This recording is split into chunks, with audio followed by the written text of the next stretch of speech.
Hello Philippines and hello world! Kamusta po kayong lahat at welcome dito sa ating channel Bawat Buhay May Kwento. Maraming salamat po sa inyong pagdalaw upang pakinggan ang kwento ng pag-ibig ni Cody at Elise. I hope you don't mind if I say that I love you. Hey, pwede mo ba akong samahan? Tanong ni Congressman sa estrangherong babae. Biglang napatitig naman ang napakagandang babae kay Cody. Magkakilala ba tayo? Salubong ang kilay na tanong nito sa lalaking kaharap. Kailangan ko lang kasi ng kasama ngayon, yung hindi ko kakilala. Malungkot na tugon ng congressman. Hindi naman mawari ni Elise kung bakit napakagaang ng kanyang kalooban sa kausap. Naramdaman at nakita ng dalaga ang katapatan ng lalaking kausap. Saan mo naman ako dadalhin o saan naman kita sasamahan? Nagtatakang tanong ni Elise. Bata pa lamang si Cody ay marami na ang nakabantay sa kanya. Nag-iisang anak kasi ito ng mag-asawang billionaire at nagmamay-ari ng gas mining. Hanggang sa noong naging congressman si Cody sa edad na 35 years old, no girlfriend since birth din ang binata. Ngunit nag-iba ang kanyang pananaw noong makilala niya ang napakagandang babaeng unang nagpaibig sa kanya.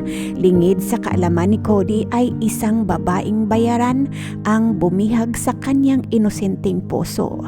Ano kaya ang mangyayari kapag nalaman ni Cody at ng kanyang pamilya ang katotohanan tungkol sa pagkatao ni Elise? To be honest with you, hindi ko alam kung saan ako pupunta. Nais ko lang talagang huminga. Seryosong tugon ni Cody. Hala, bakit naman hindi ka makahinga? Sino ang pumipigil sa iyo?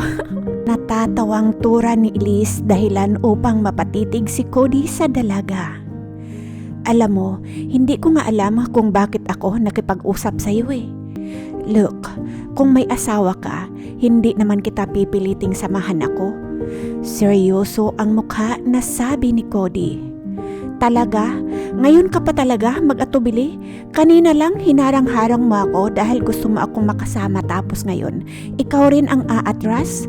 Huwag kang mag-alala, wala akong asawa at wala rin akong pinangakuan ng forever. Bakit nga pala nais mo akong makasama? Bakit hindi mo tinawagan ang girlfriend mo? Nag-away ba kayo? Ikaw naman, kasasabi ko nga lang na nais kong makasama ang taong hindi ko kakilala, hindi ba? Isa pa, wala akong girlfriend. Sa katunayan yan ay hindi pa ako nagka-girlfriend. Prangka na tugon ni Cody. Talaga ba? Sa itsurang mong yan, hindi ka pa nagka-girlfriend. How about boyfriend? Napatitig muli ang malamlam na mga mata ni Cody sa dalaga. Napabuntong hininga si Elise sabay lapit kay Cody. Nagbibiro lang po, sorry. To be honest rin sa'yo, hindi ko nga alam kung anong meron sa'yo eh. Pakiramdam ko ang tagal na nating magkakilala. Hindi ko mawari kung bakit panatag ang kalooban ko sa'yo ngayong hindi pa naman kita kilala. Ni hindi ko nga alam ang iyong pangalan. Taga rito ka ba? Kasi ako, wala akong isang taon dito. Palipat-lipat lang naman kasi ako kung saan-saan lang eh. Sige na nga, ako na ang unang magpakilala sa'yo. Ako nga pala si Elise. Mahabang litanya ng dalaga sabay pakilala sa kanyang sarili. Masaya nang nagkamayan ang dalawa. Ang hindi nila alam ay may 6 na mata na nagmamasid sa kanila. Sige, kung gusto mo isama na lamang kita sa aking apartment. Hindi ko rin kasi alam kung saan kita dadalhin eh. Nakangiting alok ni Elise. Please, if you could. Maiksing tugon ni congressman. Ikaw lang ba dito? Tanong ni congressman noong marating nila ang apartment ng dalaga. Oo, maiksi ngunit nakangiti na tugon ni Elise. Ipinagluto rin ng dalaga ang kanyang bisita at masaya silang kumakain. Maya-maya pa ay tumayo ang dalaga. Sandali lang ha, may kukunin lang ako. Paalam nito, ngunit mabilis namang nakabalik at nakangiti si Cody noong makita ang hawak ni Elise. Paborito ko yan. Ika ng binata. Good. Gusto ko talagang mag-enjoy ka sa gabing ito. Matanong nga kita, dapat magsabi ka sa akin ng totoo. Seryosong turan ni Elise. Sige, itanong mo ang lahat ng nais mo at sasagutin ko. Nakangiting hamon ni Cody. Seryoso ka ba sa sinabi mo kanina na single ka? Nakakapagtaka, parang hindi ako makapaniwala sa gandang lalaki mong yan. Wala kang nagustuhan o nagkagusto sa'yo? Marami. Istrikto lang talaga ang aking mga magulang. Napatitig si Elise sa kausap at bahagyang naiangat ang kanang kilay nito dahil sa kanyang narinig. Kalalaki... sorry. Hindi nga. Meron ba talagang ganon? Ngayon ko lang kasi narinig na sober protective ang mga magulang sa isang anak na lalaki. Siguro mayaman ka, no? Napayuko si Cody sa tanong na iyon ni Elise. Iba ang buhay ko, Elise. Hindi ako ordinaryong tao. Prinsipe ka? Nako, may kasama pala akong dugong bughaw. Namulagat ang mga matang tanong ni Elise. Alam kong sinabi ko kanina na sasagutin ko ang tanong mo. Kung hindi mo talaga ako kilala, pwede bang let's put that way na lang? Malamig ang tinig na pakiusap ng binata. Aba, oo naman, ikaw talaga syempre, irerespeto ko ang privacy mo. Nakangiting tugon ni Elise. 1 oras ang nakalipas. Naku, mukhang lasing ka na hindi ka sanay uminom, ano? Tanong ni Cody. Sa totoo lang, umiinom lang talaga ako kapag may pinagdadaanan ako. Sinabayan lang kita kasi mukhang ikaw ang may pinagdadaanan eh. Nakatawang tugon ni Elise. Ay siya nga pala, iisa lamang ang kwarto dito kaya sa kwarto ko na ikaw matutulog. Alok ng dalaga. Hindi pwede, ikaw ang babae at bahay mo to kaya ikaw ang matutulog sa kwarto mo. Okay na ako dito sa salas. Nakangiting tugon ni Cody. Nako, sige na nga. Doon sa kwarto na tayo pareho matulog. Ayoko naman patulogin ang aking bisitang napakagwapo sa maiksing sofa. Sabi ni Elise. Sigurado ka ba? Hindi ba nakakahiya? Tanong ni Cody. Ngunit sa totoo lang ay siya talaga ang nahihiya dahil ito ang kauna-unahang pagkakataon na may makakatabi siya sa kama na isang babae. Alam mo, hindi ko alam kung natatakot ka sa akin kasi namumula niyang mga pisngi mo. Pang-aasar ng dalaga na lalong nagpapula sa mga makikinis na mapuputing pisngi ng binata. Oras na ang nakalipas simula noong mahiga ang dalawa sa kama.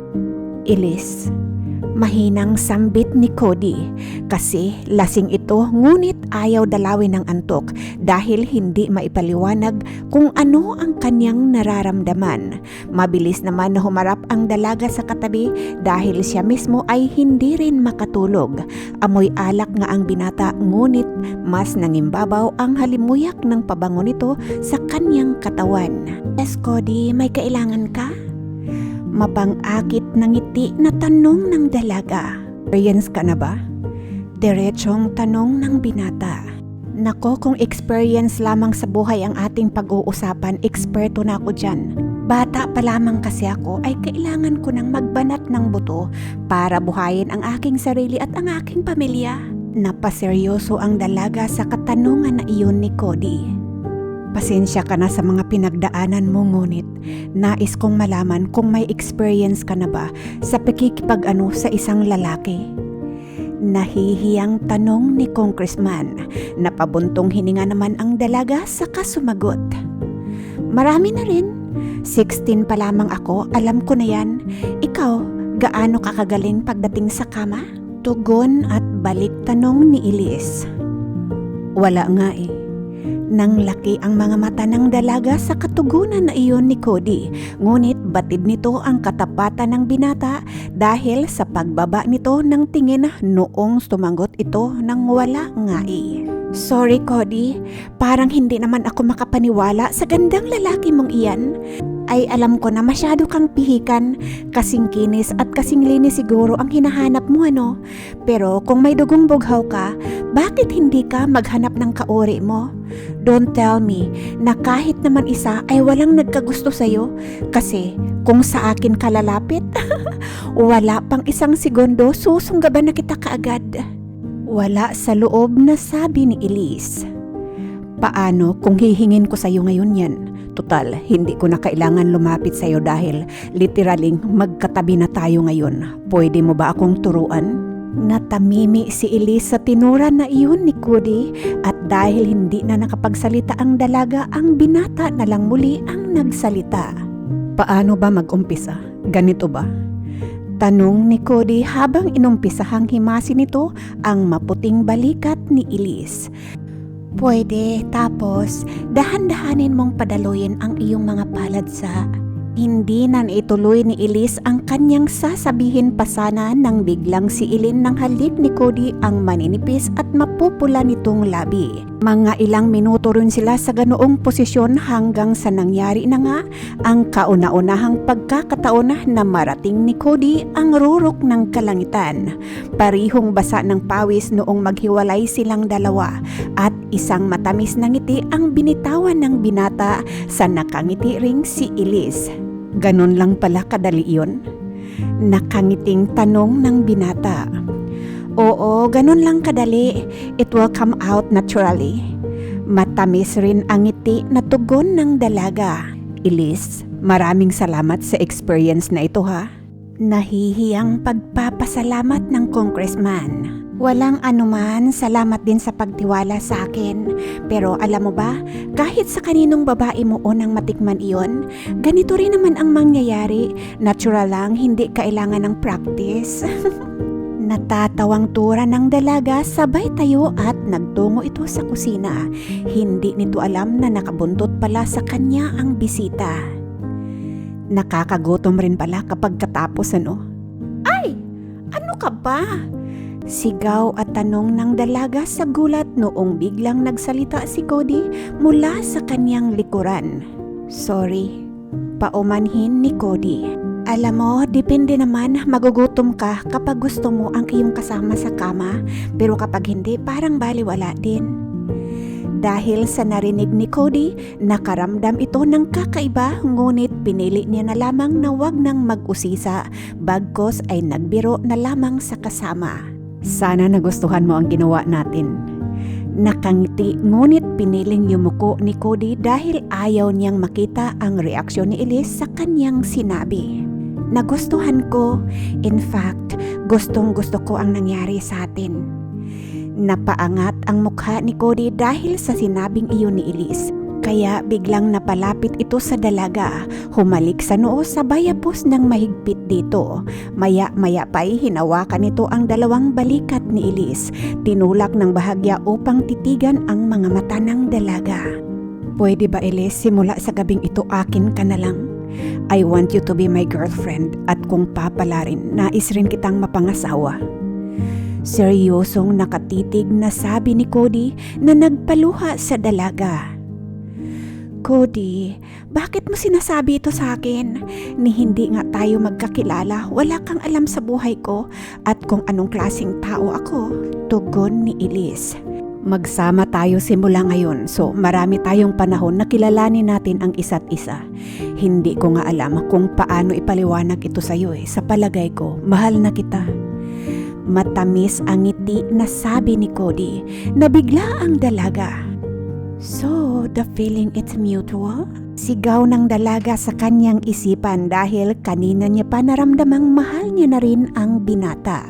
Sige tara, matulog na tayo. Pag-uusapan na lang natin ito ulit bukas kapag hindi na tayo lasing ha? Birong tura ng dalaga sabay angkla ng kanyang braso sa matipunong braso ng binata. Kinabukasan ng maaga, pagkapasok ni Cody sa kanilang mansyon. O bakit ngayon ka lang? Bakit mo iniligaw ang iyong mga bodyguard?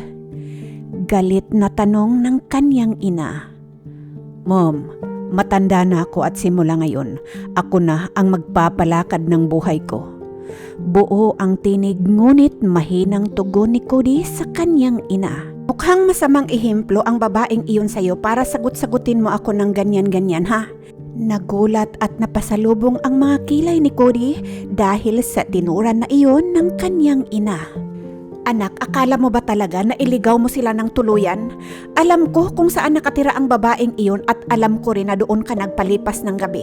Sabi ng ina habang sumusubo ito ng pagkain. Hindi na sumagot si Cody dahil nagmamadali na itong pumasok sa kanyang silid upang magbihis. Ayaw kasi nito na malilate siya sa kanyang trabaho. Samantalang si Elise ay nakipag-usap na sa kanyang mamasang. Mother, hindi na ako mag-i-entertain ng mga customer ha? At titigil na ako. May kaunti naman akong naipon. At pagyayamanin ko na lamang ito. Total, magaling naman ako sa pagpapaganda kaya magpapatayo na lang ako ng aking sariling beauty salon. Nakangiting tura ni Elise. Ano yan, hindi ka ba nanghihinayang sa kikitain mo? Ikaw ang pinakamabinta sa lahat, ikaw pa ang titigil? Mother, alam mo namang bata pa lamang ako ay ito na ang aking trabaho, hindi ba? Napapagod na ako at may karapatan naman sigurong magbago ang mga taong kagaya ko. Bumuntong hininga si Mama Sang sa tinura na iyon ng dalaga. Ay naku bata ka, kung hindi talaga kita mapipigil, oo naman, lahat ng tao may karapatan magbago. Sige, sabihin mo na lamang sa akin kung ano ang maitutulong ko sa iyo ha? Ang pagpayag at pagmamahal niyo po sa akin ay malaking bagay at tulong na po yan sa akin, Mami. Salamat po talaga, kaya nga mahal na mahal kita eh. O siya Elise, huwag mo na akong bulahin. Dalangin kong magtagumpay ka anak, halika nga dito, payakap nga. Basta ha, anytime ay bukas ang bahay at telepono ko para sa iyo ha. Huwag kang mahiyang lumapit sa akin, tandaan mong parang anak ka na sa akin. Salamat rin sa iyong respeto at pagmamahal sa akin. Sabi ni Mama Sang habang yakap-yakap ng mahigpit si Elise.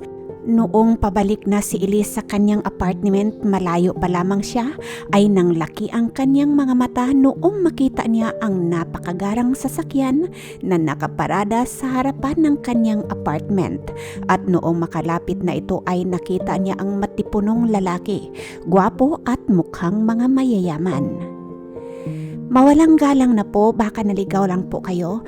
May hinahanap po ba kayo? Tanong ni Elise. Ay oo iha, naligaw nga yata kami, pasensya ka na. Ayon pa sa matipunong lalaki, nagtatakang sinundan ni Elise ng paningin ang mga kalalakihan na sumakay sa sakayan hanggang sa makaalis ang mga ito.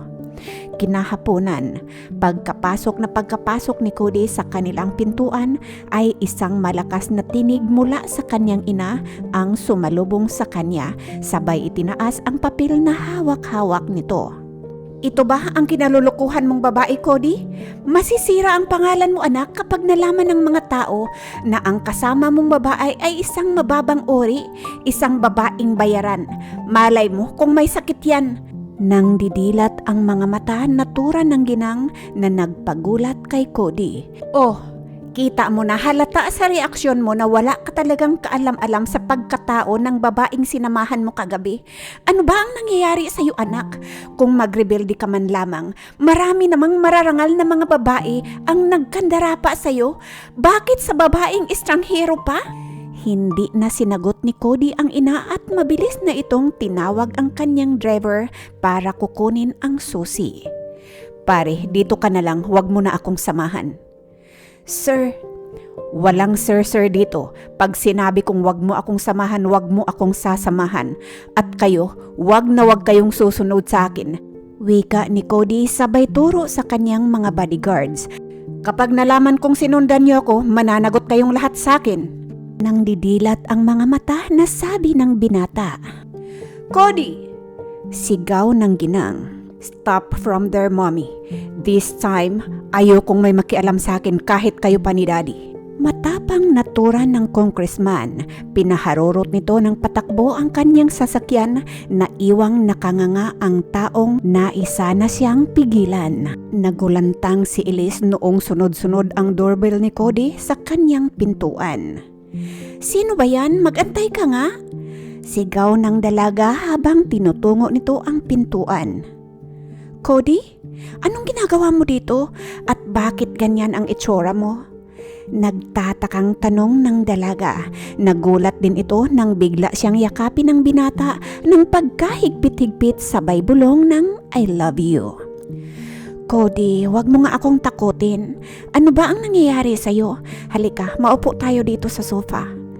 Muling paanyaya ni Elise sa bisita at noong maupo na sila ay sabayng napabuntong hininga ang mga ito. I think this is the right time na magpakilala tayo sa isa't isa at mauna na ako. Elise, isa akong congressman sa state na ito. Alam kong karamihan sa mga dayuhan dito ay hindi kilala ang mga politiko, lalong-lalo na doon sa mga hindi botante. Nag-iisang anak ako at sobrang yaman ng aking pamilya.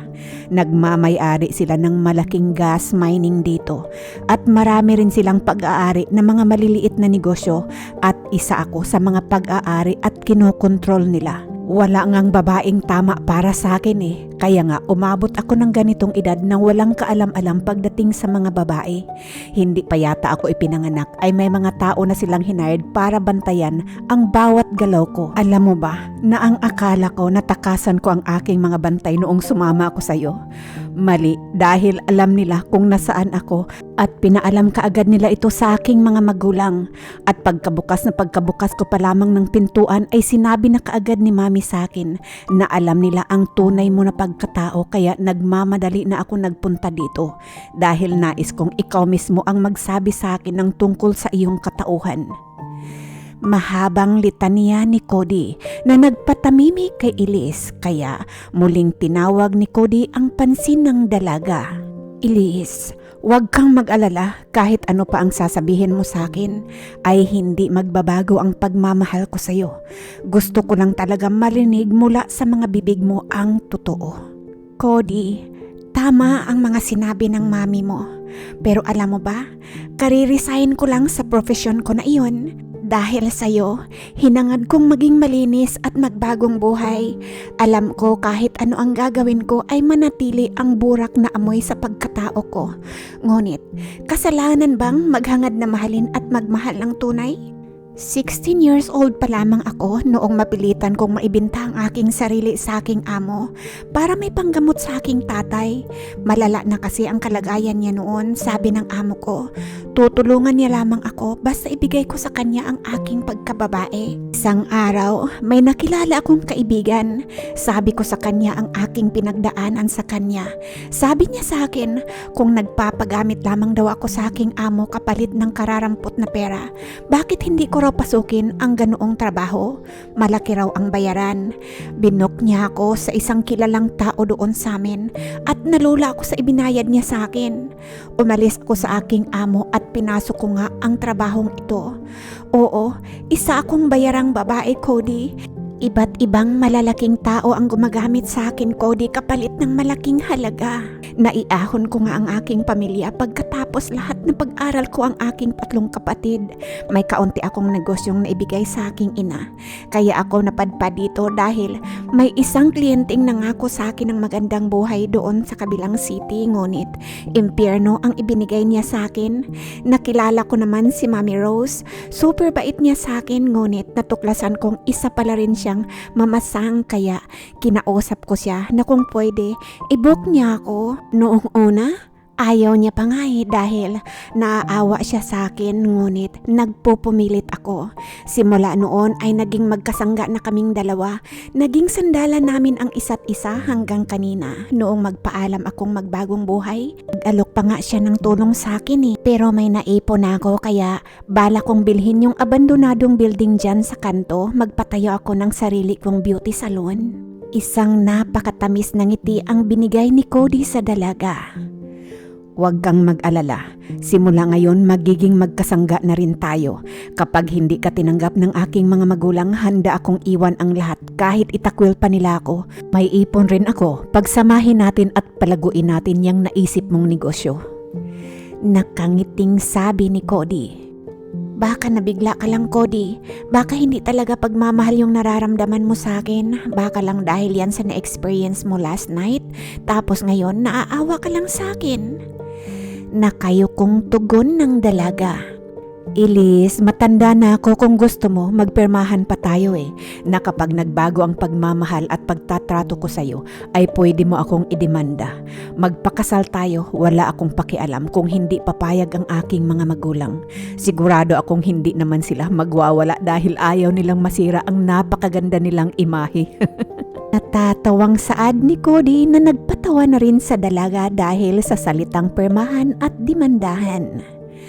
Ay nako, sanay na akong masaktan. Ang totoo nga niyan ay hindi na ako nakakaramdam ng sakit. Pero sa palagay ko, masasaktan talaga ako kapag nagbago ka. Pero hindi na kita idedemanda. Tama na sa akin na naiintindihan at nauunawaan mo ang aking nakaraan. At yung pagmamahal mo, tatanawin ko ng napakalaking utang na loob yan. Napalitan ng luha ang kaninay nakangiti na mga mata ni Elise. Simula ngayon, ikaw at ako ay magiging isa na lamang. I trust you 200%. Kailangan ko rin ang tiwala mo na makaya natin ito. Sincerong wika ni Cody. Grabe, 2 araw pa lamang tayong magkakilala. Hindi kaya sobrang aga pa para pag-usapan natin ang seryosong relasyon? My love, as I have said, kailangan ko ang tiwala mo. Ako ang bahala sa lahat. Wika ni Cody habang pisil-pisil ang mga palad ng kauna-unahang babaeng nagpatibok ng kanyang puso, sabay halik sa noo nito. Alis muna ako pero babalik ako kaagad. Pagpapaalam ng binata. Mag-ingat ka. Tugon ni Elise na mabilis namang humalik sa labi ni Cody. Ngunit mga ilang saglit lamang makalipas mula nang makaalis si Cody ay tumunog kaagad ang doorbell ng dalaga. Kaya nagmamadali itong lumabas, lumapit sa pintuan. Laking gulat ng dalaga noong makita ang 3 kalalakihan na nakita niya kaninang hapon na nakatayo sa kanyang harapan ngayon. Kayo yung narito kanina? Anong kailangan ninyo? Manghang tanong ni Elise. Sumama ka sa amin ng maayos. Malaking tinig na turan ng bruskong lalaki. Nako, ito yata ang mga tauhan ng mga magulang ni Cody. Sabi ng dalaga sa kanyang sarili. Kaya mabilis itong kumilos. Nagbasag ng mga gamit at nagsisigaw para marinig ng mga kapitbahay. At para malaman ni Cody na hindi siya kusang umalis kundi may dumukot sa kanya. Habang nagkagulo sa bahay ng dalaga ay ito naman ang salubong ng ginang kay Cody. Pinuntahan mo ba ang babaeng iyon? Ano ba ang natuklasan mo? Sabi niya ba sa'yo ang totoo? Nang gagalaiting tanong ng ginang. Mami, mahal ko si Elise kaya kahit ano pa ang kanyang pinanggalingan baliwala sa akin yon, ang importante ay ang ngayon. Ano ngayon? Kagagaling niya nga lang sa kanyang pinagtatrabahuan, hindi ba? Yes, Mom. Para magpaalam na hindi na siya magtatrabaho pa at magninegosyo na lamang at kumita ng marangal. Saka, lahat naman tayo may mga pagkakamali, hindi ba? Kasalanan niya ba kung kailangan niyang gawin iyon para isalba ang kanyang buhay at buhay ng kanyang pamilya? Anyway, hindi ko nahahabaan pa ang aking paliwanag sa'yo dahil alam ko naman na hindi ka makikinig. Cody, siguradong magagalit sa'yo ang daddy mo kapag ipagpatuloy mo itong kahibangan mo. I don't care anymore, Mommy. I found my happiness. At kahit kailan hindi ko na kayo hahayaan na manalo ulit at magmamanipula sa akin. Magte-30 na ako. May karapatan ako sa sarili kong buhay. Pagkatapos sabihin iyon ni Cody ay dumiretso na ito sa kanyang kwarto upang kumuha ng kanyang mga gamit. Mabilis naman itong nakalabas, bitbit na ang kanyang malalaking malita. Ano ang ginagawa mo? Sasama ka maninirahan sa maliit na apartment ng babaeng iyon? Salubong ang kilay na tanong ng ginang. Maliit man ang bahay na iyon ay pupunuin namin ng pagmamahalan. Anong alam mo sa pagmamahal, anak, ni hindi ka pa nga nagkakaroon ng kasintahan? Kayo, Mami, anong alam nyo sa tunay na pagmamahal? Nagmamahalan lang ba kayo ni Daddy dahil sa inyong mga pera? Ngunit iba ako. Magmamahal ako, nagagamitin ko ang aking puso. Iyon lamang at tuluyan ng iniwan ni Cody ang ina at mabilis na itong nakalabas sa kanilang gate. Namilog ang mga mata ni Cody sa kanyang naabutan sa apartment ni Elise. Kaya dali-dali nitong dinukot ang kanyang cellphone at tinawagan ang ina na sumagot naman kaagad. "Oh, may nakalimutan ka?" Sarkastikong tanong ng ginang. "Ibalik niyo dito sa bahay si Elise ngayon din kung ayaw niyong magkagulo tayo." Banta ni Cody. "Anong ibabalik? Bakit? Asaan ba ang babae mo? Bakit ako ang pinagbibintangan mo?" "Mom, bibigyan kita ng 1 oras para ibalik sa akin si Elise. Kung hindi, lalabas ako sa telebisyon para ipamukha sa lahat kung anong klaseng tao ang mga magulang ko." "Cody, wala akong alam sa mga sinasabi mo." "Sige, malalaman natin pagdating ng 1 oras kung wala talaga kayong alam. Tingnan natin kung ano ang pipiliin ninyo, kahihiyan nyo o ibalik sa akin ang babaeng pakakasalan ko." Pagkasabing iyon ni Cody ay pinatay niya na kaagad ang kanyang cellphone. Kinakabahan palakad-lakad ito, maya-maya pa'y naisipan tawagan ang kanyang personal driver na matalik niya ring kaibigan. "Sabi ko kasi sa'yo bro na wag mo nang ituloy yan dahil hindi naman ikakatuwa ni madam." "Pare, tulungan mo na lang ako kung ano ang aking gagawin." "Antayin mo na lang dyan pare, sigurado akong ibabalik na yun ng mami mo. Takot niya lang sa pananalita mo sa kanya. Sigurado akong ibabalik nila ng maayos sa iyo si Elise." Maya-maya nga ay naramdaman na ng binata na may pumihit ng doorknob kaya napatakbo ito sa pintuan. Isang malakas na suntok ang pinakawala ni Cody sa lalaking naghatid kay Elise. "Love, please, wag. Hindi naman nila ako sinaktan eh. Yung mga kalat na nakita mo, ako ang may kagagawa ng mga to para malaman mo lang na may kumuha sa akin at hindi ako kusang umalis." Pag-awat ni Elise. "Pasensya na kayo, Congressman. Sumunod lamang kami sa utos ni Madam. Pero hindi naman niya inutos sa amin na saktan itong si Elise. Gusto niya lang sana makausap." "Sige po sir, alis na po kami. Kayo na po ng mami ninyo ang mag-usap." Hindi na nakagalaw si Cody dahil sa yakap-yakap nito ni Elise. Pinakawalan niya lamang ito noong masiguradong wala na ang mga kalalakihan. "May masakit ba sa'yo?" Nag-aalalang tanong ni Cody.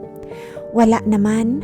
Alam mo, narinig ko ang sinabi ng mami mo. Sabi niya, sige, ibalik mo na yang si Elise. Ayokong tuluyan magalit sa akin ang anak ko. Kami na lang ng daddy niya ang magpunta sa apartment bukas. Naawa nga ako sa mami mo eh, parang naiiyak siya." Sabi ni Elise. Bigla namang lumambot ang puso ni Cody para sa kanyang ina, kaya hinawakan nito ang kamay ng dalaga, hinila pasakay sa kanyang sasakyan. "Gusto ko lang palang kausapin, bakit kailangan pang ipadukot?" Tahimik na binaybay ng dalawa ang daan papunta sa tahanan ng mga magulang ni Cody. Nang laki ang mga mata ng ginang noong makitang pumaparada ang sasakyan ng anak, ngunit mabilis itong umupo sa sofa at nagkunwaring nagbabasa ng dyaryo. "Gusto mo lang palang makausap si Elise, bakit hindi mo sinabi sa akin? Bakit kailangan mo pang ipakidnap? Kaya nga pala kami narito dahil sinabi sa akin ni Elise na narinig niya raw ang sinabi mo sa iyong mga tauhan at parang naiiyak ka raw. Ayaw mo daw tuluyan akong magalit sa'yo? Mami, mapapasaya mo ako kung tatanggapin ninyo si Elise bilang aking asawa dahil pakakasalan ko talaga siya." Parang batang pagmamaktol ni Cody. Tumayo ang ginang. "Anak, hindi naman talaga totoong nagmamahalan lamang kami ng daddy mo nang dahil sa pera. Totoong mahal namin ang isa't isa. Sasabihin ko sa iyo ang totoo anak kung bakit gano'n na lamang ang pagprotekta namin sa iyo. Kasi pakiramdam namin, kaya namatay ang kuya mo dahil sa kapabayaan naming mag-asawa. Anak, hindi namin ikinuwento ito sa iyo pero may kuya ka. 3 years old lamang siya noong malunod siya sa pool. Nahirapan kaming tanggapin iyon kaya ayaw namin mangyari sa iyo ang nangyari sa kuya mo. Kaya nga 1 batalyon kaming nakabantay sa iyo eh." Naiyak na pagtatapat ng ginang. Dahil sa awa ay biglang napayakap si Cody sa kanyang ina. "Mami, promise, hindi ako mawawala sa inyo basta tanggapin niyo lamang itong babaeng pinakamamahal ko." Malambing natura ni Cody. "Iha, Patawarin mo ako kung pinadukot kita, pangako. Mamahalin kita gaya ng pagmamahal ko sa aking anak, Tika. Kailan ba ang balak ninyong magpakasal? Nakangiti ng tanong ng ginang. Sa lalong madaling panahon po, ma'am. Tugon ni Cody. Walang salitang namutawi sa mga labi ni Elise dahil sa bilis ng mga pangyayari. Kailan lang kasi ay nag-iisa siya sa buhay. At ngayon sa loob lamang ng 2 araw na pagkakakilala niya kay Cody, ito na't kasalan na ang pinag-uusapan. 1 buwan lamang ang lumipas ay naikasal na ang dalawa. Sa ngayon ay masayang namumuhay si Cody at Elise kasama ang kanilang 5 anak at 1 apo. I hope you don't mind if I say that I love you. Hindi po talaga natin masabi kung kailan darating ang pag-ibig at kung ano ang kaya nating gawin upang ipaglaban ito. Sa hirap na pinagdaanan ni Elise, ito na, nakatagpo na siyang ng lalaki na magmamahal sa kanya. Walang halong pag-iimbot at panghuhusga. Ni hindi nga tiningnan ang dumi ng kanyang pagkatao. 1 gabi lang ang pinagsamahan ng dalawa, ngunit nalaman kaagad ni Elise na si Cody ang kanyang makakasama habang buhay. Kaya pinili kaagad ito ng dalaga at nag-resign sa kanyang trabaho kinabukasan. Mga kaibigan, maraming salamat po sa inyong suporta sa napakagandang istorya na aking nalikha. Doon po sa aking mga masugid na mga listeners na hindi pa nakapag-subscribe, please subscribe na po kayo, like at share. Pakiring na rin po ng bell button para maging updated po kayo sa ating mga new uploads. Tandaan po natin, bawat buhay may kwento at ito po ang kwento ng buhay pag-ibig ni Cody at Elise. Hanggang sa muli nating kwentuhan. Paalam!